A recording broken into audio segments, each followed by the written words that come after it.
The Dalai Lama is retiring, not from his spiritual role, but from his political service in the Tibetan government in exile, saying the Tibetan people need a freely elected leader. The announcement comes on the 52nd anniversary of the failed Tibetan uprising against Chinese rule. The Tibetan government in exile is now all set to change its constitution and elect a prime minister who will take over the political offices held by the Dalai Lama at the moment. By electing a successor, the Dalai Lama is departing from the historic practice of reincarnation. Traditionally, it's only after the death of the current Dalai Lama that the Tibetan government and High Lamas will set out to find his reincarnated successor. The Chinese government has intervened in that history and claimed approval rights for the Dalai Lama in the 1950s. So is this move a step toward greater Tibetan democracy? Or is the spiritual leader simply playing politics? The Hindustan Times quotes a Chinese foreign ministry spokeswoman as saying, "It's a trick." He has often talked about retirement in the past few years. I think these are his tricks to deceive the international community. Others say some good might come out of this. BBC China quotes a Bochum University professor who says this boils down to a Tibetan-style separation of church and state.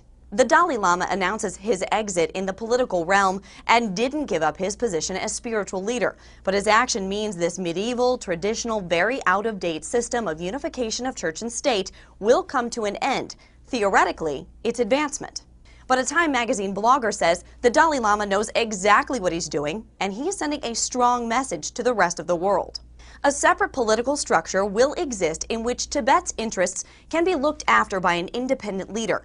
In that case, reincarnation will not be the salient issue. Democracy, as practiced by the Tibetan exile community, will be.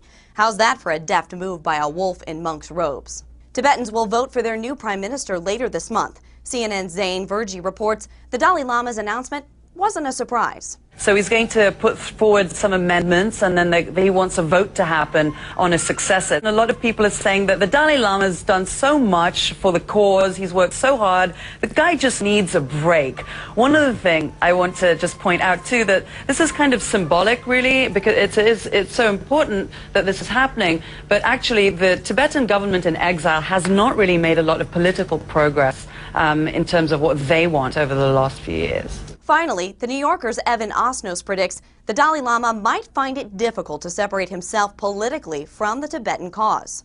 Despite his persistent attempts to renounce his political functions and pave the way for a new generation of leaders who can govern without the emotional and religious baggage he represents, he simply looms too large over the Tibet conflict to be there and not there at the same time.